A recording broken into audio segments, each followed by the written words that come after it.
Hi friends, मेरा नाम सुमित लोढ़ा है और आज के ट्यूटोरियल को स्टार्ट करने से पहले सबसे पहले मैं आप सभी को मैरी क्रिसमस की शुभकामनाएं देना चाहता हूं।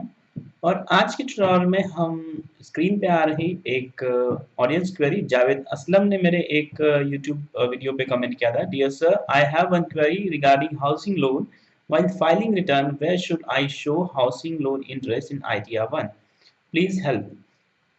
तो सबसे पहले अगर हम कॉन्सेप्ट में चले जाएं कि कब ITR 1 एप्लीकेबल है एक इंडिविजुअल के लिए, कब ITR 2 एप्लीकेबल है एक इंडिविजुअल के लिए।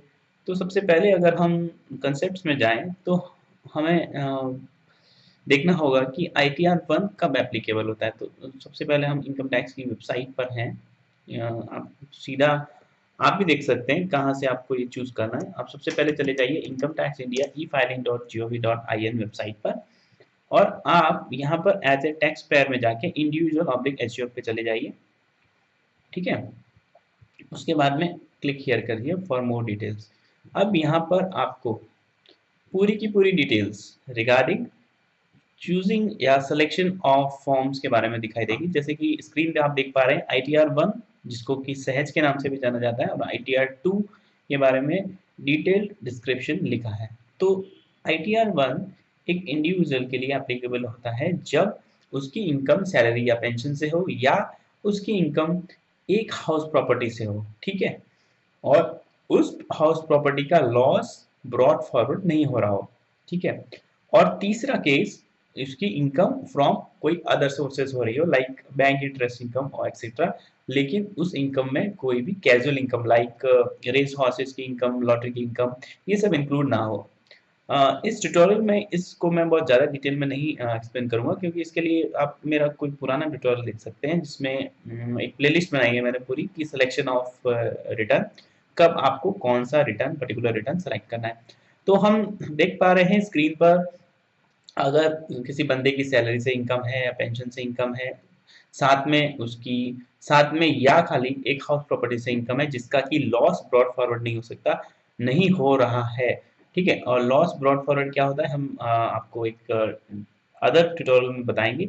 इसके अलावा अगर आपकी कोई interest income like FD interest income, saving bank interest income अगर आ रही है, तो आप उस केस में ITR 1 चूज कर सकते हैं। तो आप देख रहे हैं कि हाउस प्रॉपर्टी की इनकम इधर भी है और हाउस प्रॉपर्टी की इनकम सॉरी ITR 2 में भी है।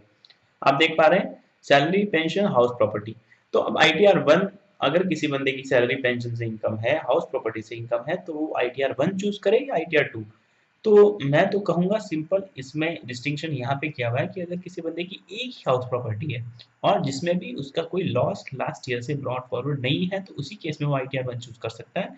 लेकिन अगर किसी व्यक्ति की एक से ज्यादा हाउस प्रॉपर्टी है और उससे अगर उसकी इनकम है, चाहे भले ही वो इनकम नहीं, लॉस भी है, तो उस केस में उसको ITR 2 फिल करना पड़ेगा। तो अगर हम अगेन कमेंट में जाते हैं कि जो कि जावेद जी ने पूछा था कि उनको ITR 1 में हाउसिंग लोन का अगर इंटरेस्ट है तो वहाँ का कैसे फिल करना है। तो हम चलते हैं, सबसे पहले देखते हैं कि ITR 1 कैसे दिखता है। पहले मैं आपको ITR 2 दिखा देता हूँ। ठीक है, अगर आप फॉर एग्जाम्पल आप ये एज्यूम कर लीजिए कि आप ये एज्यूम कर लीजिए कि आपको ITR 2 चूज करना था। ठीक है, आपको ITR 2 चूज करना था, और ITR 2 आपने चूज किया तो उसमें आपको इंटरेस्ट इनकम कहाँ करनी है। तो पहले हम देखेंगे ITR 2 में कहाँ करनी है। ठीक है, तो ITR 2 में जब आप आएंगे, डिफरेंट आपको शेड्यूल्स दिखाई देंगे। इसमें एक शेड्यूल होगा, शेड्यूल HP, उसमें आ जाइए। फिर आपको एड्रेस ऑफ प्रॉपर्टी पूछेगा, आपको यहाँ डालना है, टाउन सिटी डाल दीजिए, स्टेट डाल दीजिए। ठीक है, फिर आप जब इसको ड्रॉप डाउन में आएंगे तो यहाँ पर इनकम का कैलकुलेशन होगा। तो हाउस प्रॉपर्टी की इनकम जब हम कैलकुलेट करते हैं, तो इसमें हमको इस तरह से कैलकुलेशन करना होता है। तो सबसे पहले हमें एनुअल लेटेबल वैल्यू डालनी पड़ती है। फॉर एग्जाम्पल, एनुअल लेटेबल वैल्यू होता है जनरल सेंस में, अगर आपने रेंट पे दिया है उस हाउस को, तो जो आपकी 12 मंथ्स की रेंटेड इनकम है वो इस कॉलम में आ जाएगी। उसके बाद में रेंट अगर आपको कोई रियलाइज नहीं हो पाया, तो उसके पर्टिकुलर रूल्स हैं, तो आप उसमें उसको फिल कर देंगे, वो नेगेटिव हो जाएगा, उसमें से माइनस हो जाएगा। उसमें से आपको लेस करना है taxes paid to local authorities, like आपने म्युनिसिपैलिटी को जो भी आप टैक्सेस पे करते हैं, जिसको हम प्रॉपर्टी टैक्स के बारे में नाम से जानते हैं, अगर आपने वो टैक्स कुछ पे किया है तो वो भी यहाँ पे डिडक्ट हो जाएगा।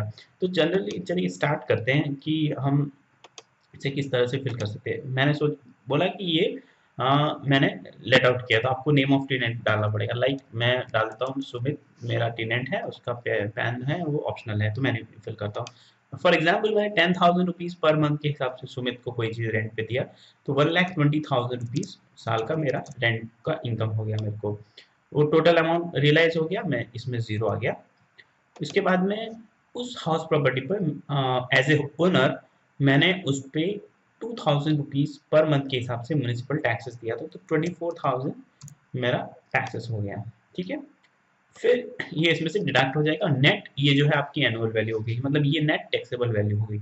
इसके बाद में भी इनकम टैक्स एक्ट के अंदर आपको दो डिडक्शन अलाउड हैं। ठीक है, पहले डिडक्शन, एक चीज आपको यहाँ ऊपर और सेलेक्ट करना पड़ेगा, परसेंटेज शेयर। ठीक है, परसेंटेज शेयर में आपको यहाँ नोट डालना है। मतलब ये कह रहा है प्रॉपर्टी को ओन्ड है या नहीं, तो आपको नो डालना है उसमें। ठीक है, अगर पूरा प्रॉपर्टी आपके नाम से, तो उस केस में ये 100% आपको बेनिफिट मिल जाएगा। 96,000 आपकी इनकम हो गई। उसमें से एक स्टैंडर्ड डिडक्शन, जैसे आपने कोई प्रॉपर्टी रखा है तो उसका आपको रिपेयर मेंटेनेंस कराना पड़ता है, उसका पेंटिंग करवाना पड़ता है, ईयर ऑन ईयर आपको उसको मेंटेन करना पड़ता है, तो उसके लिए इनकम टैक्स एक्ट में आपको अलग से कोई एक्सपेंसेस अलाउ नहीं होता, बस एक स्टैंडर्ड डिडक्शन आपको 30% उस इनकम में से अलाउ हो जाता है। तो 96,000 का 30% लाइक 28,800 आपको डिडक्शन मिल जाएगा। जब आपको एक बार डिडक्शन मिल गया, उसके बाद जो नेट इनकम बची उसमें से एक डिडक्शन आपको और मिलेगा, वो है interest payable on borrowed capital. तो हमारे जावेद जी का क्वेश्चन था कि आईटीआर अगर हम 2 फिल कर रहे हैं, उनका क्वेश्चन था आईटीआर 1 के बारे में, लेकिन मैं अगर उनको रिप्लाई कर रहा हूँ, अगर वो आईटीआर 2 फिल कर रहे हैं तो इस पर्टिकुलर बॉक्स में उसको मान लो फॉर एग्जांपल उनका मंथली ईएमआई 10,000 रुपीज आता है, उसमें से 2,000 रुपीज प्रिंसिपल है, 8,000 रुपीज इंटरेस्ट है।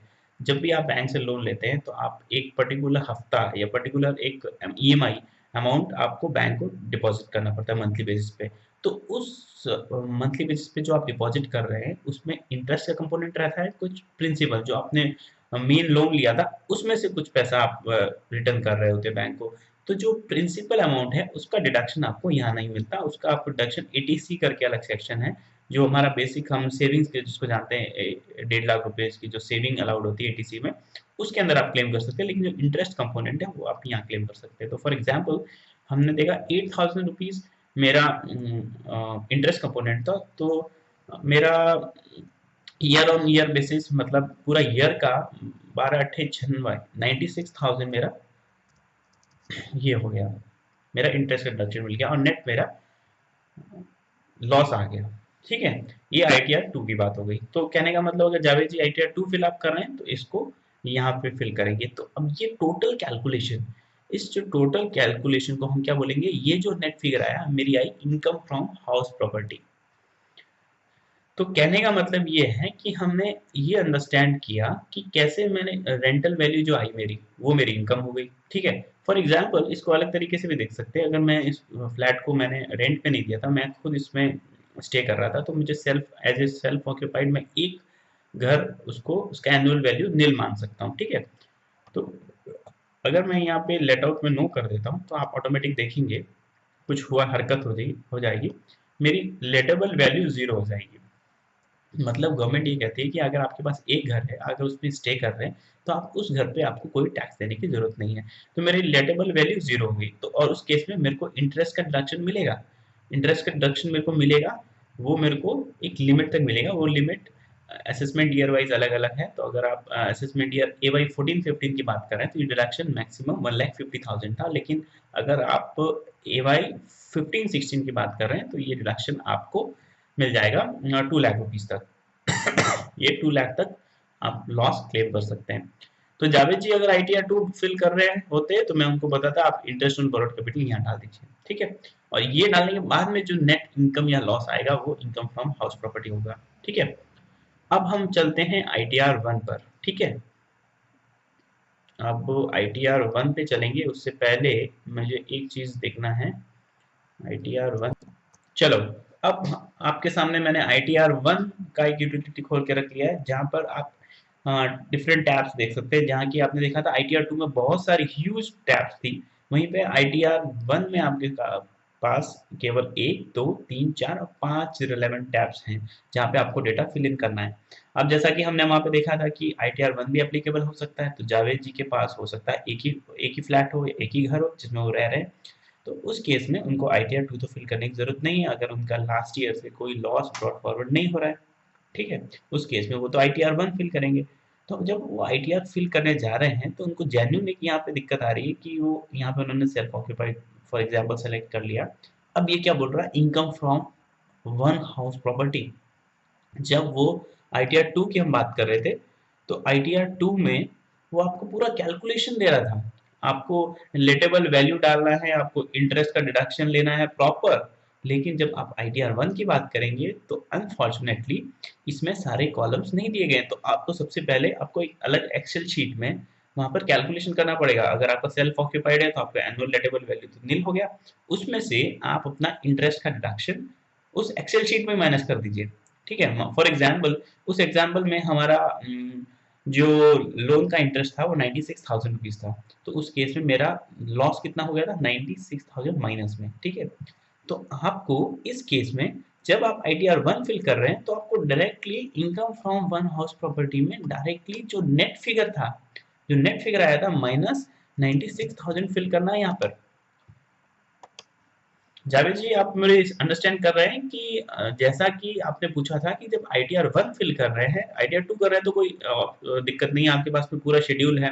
आप इनकम फ्रॉम हाउस प्रॉपर्टी उसमें डाल सकते हैं, रिलेटेबल वैल्यू डाल सकते हैं, म्युनिसिपल टैक्स का अलग डिडक्शन ले सकते हैं, इंटरेस्ट ऑन होम लोन डाल सकते हैं। बट जब ITR1 की बात करें तो जेन्युइन क्वेश्चन है कि आप मैं कहाँ डालूँ इनकम फ्रॉम, ये जो इंटरेस्ट की इनकम कहाँ डालूँ। तो आपके लिए मैं क्लैरिफाई कर देता हूँ कि ITR1 में आपको इनकम कैलकुलेट करके इस में फिगर को फिल इन करना है। आप एक्सेल शीट में अलग से कैलकुलेशन कर लीजिए, वहां पर आप इंटरेस्ट की इनकम जो है, इंटरेस्ट का जो होम लोन का इंटरेस्ट है उसको डिडक्ट कर लीजिए। तो फॉर एग्जांपल अगर आपका ये सेल्फ ऑक्यूपाइड होता तो नील एनुअल लेटेबल वैल्यू होती, उसमें से आप 96,000 माइनस करते तो नेट आपका 96,000 लॉस होता। एक्सेल शीट से फिर डेटा को यहाँ कॉपी पेस्ट कर दीजिए। तो जावेद जी, ये जान लीजिए कि ITR1 में इंटरेस्ट ऑन होम लोन अलग से डालने का कोई प्रोविजन नहीं है। आपको नेट टैक्सेबल आपकी जो इनकम फ्रॉम हाउस प्रॉपर्टी है उसका अलग से कागज पेंसिल लेके कैलकुलेशन करके नेट फिगर को यहाँ पे फिट करना है। तो होपफुली ये ट्यूटोरियल उन लाखों सब्सक्राइबर या इवन हजारों सब्सक्राइबर के लिए यूजफुल होगा कि जो ये सोच के कंफ्यूज हो गए हैं कि मैं ITR1 में हाउसिंग लोन इंटरेस्ट कैसे फिल करूँ। तो एक नए ट्यूटोरियल के साथ में मैं आप सभी लोगों के साथ में फिर हाजिर होऊंगा। तब तक के लिए मुझे इजाजत दीजिए। Bye bye.